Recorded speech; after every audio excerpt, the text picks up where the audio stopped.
నమస్తే, welcome to Telugu బావుటి. ప్రస్తుతం మనతో పాటు ఉన్నారు తెలంగాణ ఉద్యమకారులు గాదె ఇన్నారెడ్డి గారు ఉన్నారు. సార్ నమస్తే. నమస్తే సార్, ముఖ్యంగా మీరున్న ఈ ప్లేసు మీరు ఎప్పటి నుంచో కేసీఆర్ ప్రభుత్వంలో ఉన్నప్పటి నుంచి మీరు ఇక్కడ ఉన్నారు. సో ఇప్పుడు ఏంటంటే రేవంత్ రెడ్డి కొత్తగా ఈ ఓల్డ్ ఎమ్మెల్యే క్వార్టర్స్ని కూల్ చేసి కాన్స్టిట్యూషన్ క్లబ్ కొడతామని చెప్పేసి ఆయన చెప్పడం జరిగింది. సో మీరు అంగీకరిస్తారా? కాన్స్టిట్యూషన్ క్లబ్ అంటున్నారు, కొత్తగా కడతామంటున్నారు. దాని మీద మీ అభిప్రాయం ఏంటండి? అంగీకరిస్తారా? అసలు ఆ పదమే వినడానికి నాకు చాలా బాధ కలుగుతున్నది. కాన్స్టిట్యూషన్ ఏంది, క్లబ్ ఏంది, కాన్స్టిట్యూషన్కి క్లబ్కు ఉన్న పొంతనేంది? కాన్స్టిట్యూషన్ని పరిరక్షించాలి అనేది మేము కూడా మాట్లాడుతున్నాం. సేవ్ కాన్స్టిట్యూషన్ అని మేము కూడా అంటున్నాం. సేవ్ సెక్యులరిజం అంటున్నాం, సేవ్ డెమోక్రసీ అంటున్నాం. మేము కూడా దానికోసమే పాటుపడుతున్నాం. కాన్స్టిట్యూషన్ని పరిరక్షించడం అంటే బంగ్లాలు కట్టడమా, భవంతులు కట్టడమా, క్లబ్బులు చేయడమా, స్విమ్మింగ్ పూల్ చేయడమా, లేకపోతే బీర్లు బార్లు బార్ షాప్ చేయడమా, బ్రాండ్ షాప్ చేయడమా, లేదా రెస్టారెంట్ చేయడమా? కాన్స్టిట్యూషన్ పరిరక్షించడం అంటే మేమేమంటున్నామంటే తెలంగాణలోని సుమారు 14,000 అది ఆదివాసీ గూడాలు కావచ్చు, గిరిజన తండాలు కావచ్చు, దళిత వాడలు కావచ్చు, బహుజన పల్లెలు కావచ్చు, అక్కడ రాజ్యాంగాన్ని పరిరక్షించే అవకాశం మీకు ఒక పరిపాలన కోసం తెలంగాణ ప్రజలు మీకు పాలన చేయడానికి ఒక అవకాశం ఇచ్చిండ్రు. రాజ్యాంగాన్ని రక్షించడం అంటే ఏంది? రాజ్యాంగాన్ని అమలు చేయడం అంటే ఏంది? ఎక్కడ అమలు చేయాలి? క్లబ్బుల్లోనా? క్లబ్బుల్లో అమలు చేస్తారా? సుమారు తెలంగాణలోని 14,000 గ్రామాల్లో రాజ్యాంగాన్ని పరిరక్షించడానికి మీకు ఒక అవకాశం ఉంది. అక్కడ పరిరక్షించండి. ఆ ప్రజలను పట్టించుకోండి, కష్టసుఖాలు పట్టించుకోండి, విద్యని పట్టించుకోండి, వైద్యాన్ని పట్టించుకోండి, ఉపాధిని పట్టించుకోండి, వాళ్ళ కనీస రవాణా వ్యవస్థను పట్టించుకోండి. తెలంగాణ సంపదని కాపాడడానికి ప్రయత్నాలు చేయండి. ఇవేవి చేయకుండా 75 సంవత్సరాల సుదీర్ఘ ప్రయాణం తర్వాత రాజ్యాంగానికి ఒకవైపు మనువాదులు మనుస్మృతి ప్రమాదం పొంచి ఉన్న సమయంలో రాజ్యాంగాన్ని రక్షించడానికి చేయాల్సిన ప్రయత్నం ఇది కాదు, ఇట్లా కాదు. ఇక్కడ ఏదో మేము హైదరాబాద్ నడిబొడ్డున క్లబ్ కడతాము. అరే క్లబ్ చుట్టూ ఉన్నాయి కదా, మీకైతే తెలుసు కదా. నిజాం క్లబ్ ఉంది, పెద్ద మైదాన్ క్లబ్ ఉంది, బోర్డ్స్ క్లబ్ ఉంది. నక్లెస్ రోడ్ మొత్తం వ్యాపార కేంద్రం చేసి పడేసారు. అన్ని క్లబ్లే కదా, అన్ని రెస్టారెంట్లే కదా. దేనికి ఇది క్లబ్బు? ఏం అవసరం వచ్చింది క్లబ్బు? ఢిల్లీలో కాన్స్టిట్యూషన్ క్లబ్ ఎందుకున్నది? ఆ రోజు 1947కు ముందు రాజ్యాంగ రూపకల్పన చేయడానికి, ఆ రాజ్యాంగ రూపకల్పన చేయడానికి ఏర్పాటు గావించబడిన డాక్టర్ బాబాసాహెబ్ అంబేద్కర్ నాయకత్వంలో ఏ కమిటీ అయితే ఏర్పాటైందో వాళ్ళు కూర్చొని మాట్లాడుకోవడానికి, చర్చించుకోవడానికి, రాతలు పూతలు చేయడానికి వాళ్ళ కోసం అది అక్కడ ఆ ఢిల్లీ నడిబొడ్డున అక్కడ వాళ్ళకి ఆ స్థలం కేటాయించి ఈ స్థలంలో చేసిండ్రు. కాన్స్టిట్యూషన్ అంటే ఒక పవిత్రమైనటువంటి ఒక గ్రంథం. అది ఎట్లా ఖురానో, ఎట్లా బైబిలో, ఎట్లా భగవద్గీతనో అట్లా భారతదేశ ప్రజలకి, కులాలకి, మతాలకు అతీతంగా భారత రాజ్యాంగం కూడా అదని వాళ్ళే చెప్తున్నారు, నేను చెప్పడం కాదు. రేపు 26 నాడు ఏం చెప్తారు? 26 జనవరి నాడు ఏం చెప్తారు? 15 ఆగస్టు నాడు ఏం చెప్తారు? ఇదే కదా చెప్పేది. త్రివర్ణ పతాకాన్ని ఎగిరేసి వాళ్ళు ఏం చెప్తారు? దేశ గౌరవాన్ని ఎట్లా చాటి చెప్తారు? భారతదేశం ప్రపంచంలో అతిపెద్ద ప్రజాస్వామ్య దేశం అని గొప్పగా చెప్పుకుంటారే, నిలువెత్తు సాక్ష్యం అని చెప్తారే. ఆ ప్రజాస్వామ్యాన్ని పరిరక్షించడానికి ఏర్పాటు కాబడినటువంటి భారత రాజ్యాంగాన్ని రూపకల్పన చేయడానికి అక్కడ ఢిల్లీలో అది అయింది. దాని తర్వాత అది క్లబ్ అని వీళ్ళ లెక్క కాదు. అక్కడ క్లబ్ అంటే పొలిటికల్ యాక్టివిటీకి ఇయ్యరు. అక్కడ ఎవరికి ఇస్తారు? రాజ్యాంగ పరిరక్షకులకే అక్కడ విశ్రాంతి తీసుకోవడానికి, ఉండడానికి. నేనున్నా తెలంగాణ ఉద్యమ సమయంలో కాన్స్టిట్యూషన్ పేరుతోటి ఏర్పాటు గావించబడిన ఆ స్థలంలో నేను ఒక క్వార్టర్ తీసుకున్నా. సిబుసోరన్ పేరుతోటి నేను అక్కడ క్వార్టర్ తీసుకొని ఆ క్వార్టర్లో ఉన్నా నేను. ఎందుకు? భారతదేశంలో సామాజిక ఉద్యమాలు, రాజ్యాంగ పరిరక్షణ ఉద్యమాలు, సోషల్ యాక్టివిస్టులు, ఎన్జిఓలు ఉండడానికి అక్కడ ఇప్పటికి వసతి ఇస్తారు. క్లబ్ కాదు అది.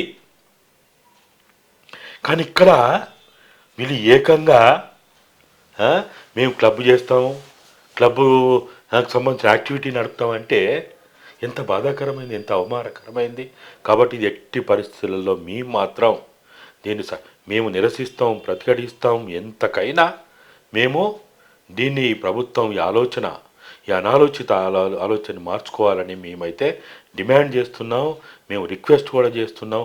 మీరు మార్చుకోకపోతే, మీ నిర్ణయాన్ని కనుక మీరు మార్చుకోకపోతే మాకు మా దగ్గర దమ్ము ఉంది, ధైర్యం ఉంది, బలగం ఉంది, ప్రభుత్వం ఉంది, ఇంకేదో ఉంది. ఏగా ఇన్నయ్య ముడ్డి చుట్టూ మొలదారని లేనోడు, నెత్తికి నూనె లేనోడు, వానితో ఏమవుతుంది, వీటితో ఏమైంది, వాళ్ళతో ఏమైంది అంటే అనుకోవచ్చు వాళ్ళు. కానీ మీరు గనక తెలంగాణ ప్రజల ఆకాంక్షలు, ఉద్యమ ఆకాంక్షలు, అమరవీరుల ఆశయాలను పరిగణలోకి తీసుకోకుండా ఇక్కడ గనక క్లబ్ ఏర్పాటు చేస్తే మేము రానున్న రోజుల్లో అయినా ఎప్పటికైనా ఉద్యమ ఆకాంక్షలు నెరవేరుతాయి, అమరవీరుల ఆశయాలు నెరవేరుతాయి, ప్రజలు నచ్చినా మెచ్చినా తెలంగాణ తెచ్చుకుంటారు. అప్పుడైనా దీన్ని కూల్చేస్తామనే మేము శపథం పొందుతున్నాం. మేము మాత్రం ఊకునేది లేదు. అప్పటికేమంటున్నాం, ఒకవేళ మీకు అది కాదు, మేము ఊకోలేమంటే తెలంగాణ మ్యూజియం ఏర్పాటు చేయమంటున్నాం. తెలంగాణ మ్యూజియం అంటే ఏంటిది? మ్యూజియం అంటే తెలంగాణ ఆనవాళ్ళని, చరిత్రని అక్కడ ఏర్పాటు చేయడం. ఈ గడ్డకి, ఈ న్యూ ఎమ్మెల్యే క్వార్టర్స్ ఆదర్శ్ నగర్కి ఉన్న చరిత్ర మామూలు చరిత్ర కాదు. 69 ఉద్యమంలో కూడా ఈ పక్కనే ఉన్న ఆదర్శ్ నగరు, ఇక్కడ మల్లికార్జున్ కావచ్చు, అప్పుడున్న చిన్నారెడ్డి కావచ్చు, అప్పుడున్న నాయకులు కావచ్చు, వాళ్ళందరూ ఇక్కడ చేశారు. ఇదంతా అయిన తర్వాత 2004లో కాంగ్రెస్ ప్రభుత్వం వచ్చింది. కాంగ్రెస్ ప్రభుత్వం వచ్చిన తర్వాత అప్పుడు తెలంగాణ ఉద్యమం బాగా ఊపందుకునే సమయంలో రాజశేఖర రెడ్డి గారు ముఖ్యమంత్రిగా ఉన్నప్పుడు జాతీయ కాంగ్రెస్ పార్టీ ఏం చేసింది, తెలంగాణకి ప్రత్యేకంగా ఒక ప్రదేశ్ కాంగ్రెస్ కమిటీ అని ఒక ఏర్పాటు చేసి చిన్నారెడ్డి గారిని కన్వీనర్గా పెట్టి, కోదండరెడ్డి గారిని డిప్యూటీ కన్వీనర్గా ఏదో పెడితే కోదండరెడ్డి గారు ఇదే ఇక్కడనే ప్రదేశ్ కాంగ్రెస్ కమిటీ తెలంగాణ అప్పుడు ఇంకా పూర్తి స్థాయి ఏర్పాటు చేయకముందు కూడా ఇక్కడనే కార్యాలయం నడిపిండి. ఇక్కడ అది కావచ్చు 1996 నుంచి తెలంగాణ ఉద్యమాన్ని మేము ఇక్కడి నుంచే నడిపినాం. దగాబడ్డ తెలంగాణ పుస్తకాలు ఇక్కడి నుంచే రాసినాం, ఇక్కడి నుంచే కలుసుకున్నాం, ఇక్కడనే మాట్లాడుకుని ఇక్కడ చర్చించుకున్నాం. ఆర్య నరేంద్ర గారు ఎక్స్ ఎంపీ, ఎక్స్ మినిస్టర్, ఆయన ఇక్కడనే ఉండేది. తెలంగాణ సాధన సమితిని 2002లో ఆయన ఇక్కడనే ప్రారంభించాడు. తర్వాత తెలంగాణ రాష్ట్ర సాధన కోసం కాంగ్రెస్ పార్టీ అప్పుడున్న ఎంపీలు పొన్న ప్రభాకర్ కావచ్చు, వెంకటరెడ్డి కావచ్చు, షెట్కార్ కావచ్చు, కేశవరావు కావచ్చు, వీళ్ళందరూ 2013లో తెలంగాణ ఉద్యమకారుల మీద కేసులు ఎత్తేయాలని, నిర్బంధం ఉపసంహరించుకోవాలి, అన్నిటి మీద కిరణ్ కుమార్ రెడ్డికి ప్రభుత్వానికి వ్యతిరేకంగా ఇక్కడ నిరాహార దీక్ష చేస్తే, ఇదే ఇక్కడనే ఆదర్శ్ నగర్ పార్కులో నిరాహార దీక్ష చేస్తే మేము రాత్రి పగళ్ళు వాళ్ళకి కాపలా కాసినాం. అక్కడ ఉమ్మడి ఆంధ్రప్రదేశ్ కాబట్టి అప్పుడు ఇక్కడ ఆంధ్ర ఎమ్మెల్యేలు ఉన్నారు, ఆంధ్ర వాళ్ళతో ఏమన్నా ఇద్దామో లేకపోతే పోలీసులు ఎత్తుకపోతారు ఏమనంటే మేము కాపాలా కాసినాం, రక్షణ ఇచ్చినాం. దాని తర్వాత దాని ముందే కోదండరామ్ గారు టీజాక్కి, జేఏసీకి కన్వీనర్ ఉన్నాడు కదా, పొలిటికల్ జేఎస్ఓ కన్వీనర్ ఉన్నాడు. అది ఎక్కడి నుంచి నడిపింది అనుకుంటాను? సాగరహారం ఎక్కడి నుంచి నడిచింది, మిలియన్ మార్చ్ ఎక్కడి నుంచి నడిచింది, మానవారం ఎక్కడి నుంచి నడిచింది, వంట వార్పులు ఎక్కడి నుంచి నడిచినాయి? ఇదే ఆదర్శ్ నగర్ నుంచి. ఇక్కడనే జేఏసీ కార్యాలయం ఉండే. 2014 తర్వాత కోదండరెడ్డి గారు, మన కోదండరామ్ గారు టీజేఎస్ పెట్టిండు తెలంగాణ జనసమితి. తెలంగాణ జనసమితి కార్యాలయం ఎక్కడ? ఇక్కడనే, ఇదే ఆదర్శ్ నగర్లో. మరి ఇంత పెద్ద చరిత్ర కలిగినటువంటి తెలంగాణ రాష్ట్ర సాధన ఆనవాళ్ళు ఉన్నటువంటి, ఈ మట్టి వాసన ఉన్నటువంటి, ఈ మట్టిని అడిగినా చెప్తారు, ఈ గోడలను అడిగినా చెప్తారు. ఈ ఇంట్లోనే ఇదే రూమ్లో ఎన్నో తీర్మానాలు జరిగినాయి. ఉద్యమకారులకి 250 గజాల భూమి అనేది ఎన్ఎం శ్రీనివాసరెడ్డి గారు ఇదే రూమ్లో ఉండి, ఇదే రూమ్లో నిర్ణయం అయింది. పోయి అడగండి ఎన్ఎం శ్రీనివాసరెడ్డిని, వాస్తవం అవునో కాదో. కోదండరామ్ గారిని అడగండి, ఈ ఇంట్లో ఇక్కడనే ఎన్ని రకాల చర్చలు జరిగినాయో. మీకు తెలుసు, మీరు అప్పుడు కూడా గత ప్రభుత్వానికి వ్యతిరేకంగా మీరు ఎన్నో ఇంటర్వ్యూలు చేసింది ఇక్కడ. ఆ ప్రభుత్వం అప్పుడు కూడా మమ్మల్ని ఏం చేయలే. మరి ఇదేందో కానీ పోయే కాలం ఏందో, ఈ వీళ్ళకి ఎందుకు వచ్చిందో ఈ గోకుడు రోగం, ఎందుకు ఇట్లా గోకుతానో తెలుస్తలేదు. కానీ ఈ పిచ్చి ఆలోచన మేమేమంటున్నామంటే మీరు ఇటువంటి ఆలోచనలు మానుకోండి. మీరు చేయాలంటే మీ 6 గ్యారెంటీలు ఉన్నాయి, మీరు చేయాలంటే ఇంకా చాలా పనులు ఉన్నాయి, అవి చేసుకోండి. ఇదెందుకు ఇక్కడ? ఇది తెలంగాణ మీరు ఏర్పాటు చేస్తే తెలంగాణ మ్యూజియం ఏర్పాటు చేయండి.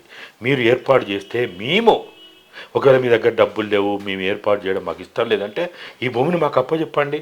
ఎట్లనైతే ఇప్పుడు రామజన్మభూమి నిర్మాణం ఎందుకయింది? బాబ్రీ మసీదు ఉన్న స్థలంలో రాముని ఆనవాళ్ళు ఉన్నాయనే కదా దాన్ని కూల్చేసి వాళ్ళు అక్కడ నిర్మాణం చేసింది. ఇక్కడ ఏ ఆనవాళ్ళు ఉన్నాయి? సెక్రటరియట్ కూల్చేసి ఏం చేసిండ్రు? సెక్రటరియట్ కట్టలేదా? ఎందుకు? ఆ ఆనవాళ్ళు అక్కడ ఉన్నాయని. ఇప్పుడు అసెంబ్లీ కూడా ఏదో కూల్చేసి అక్కడే కడుతున్నారు. ఎందుకు కడుతున్నారు? ఒక చరిత్రని మనం చెడగొట్టొద్దు. చరిత్రని సువర్ణాక్షరాలతోటి బతికించుకోవాలి. ఇవాళ తెలంగాణ చరిత్ర ఎవరైనా నీ చదువుకోవాలన్నా నేర్చుకోవాలన్నా ఎక్కడికి పోతాండ్రు? అశోక్ నగరు, దిల్సుఖ్నగర్, అమీర్పేట ఇన్స్టిట్యూట్లకు పోతారు. తెలంగాణ చరిత్ర నేర్చుకోవడానికి డబ్బులు కట్టి కోచింగ్ పోయి నేర్చుకోవాలన్నా? ఇదేనా తెలంగాణ అమరవీరులు కోరుకున్నది? తెలంగాణ అమరవీరులు ఆశించింది? తెలంగాణ రాష్ట్ర సాధన ఇదేనా ఆశించింది? ఇక్కడ ఒకవేళ తెలంగాణ మ్యూజియం పెడితే మేము మా కష్టార్జితంతో మేము అడుక్క తినైనా అడుక్కొచ్చైనా, ఎట్లయితే రామజన్మభూమి నిర్మాణానికి ఇటుకలు మోసుకుపోయి గంగా జలాలు మోసుకుపోయి చేసింది కదా, మేము అదే చేస్తాం. మాకు చెప్పండి, మీరు చేయండి, మీకు సహకరిస్తాం. మీరు ఒకవేళ పని చేస్తే మీరు గొప్పగా మీరు పేరుగాస్తారు కదా, మీ కీర్తి ఎంతో ఎదుగుతుంది కదా. ఈ దిక్కుమాలిన ఆలోచనలు ఏంది, పనికిమాలిన ఆలోచనలు ఏంది, ఎవడిచ్చిండి ఈ పనికిమాలిన ఆలోచనలు? కాబట్టి రేవంత్ రెడ్డి గారు, మీరు ఇగోకు పోకుండా, మేము నిర్ణయాలు చేసినాం, మా క్యాబినెట్ నిర్ణయాలు చేసింది, ఇవన్నీ పోకుండా మీరు మంచి ఆలోచన చేయండి.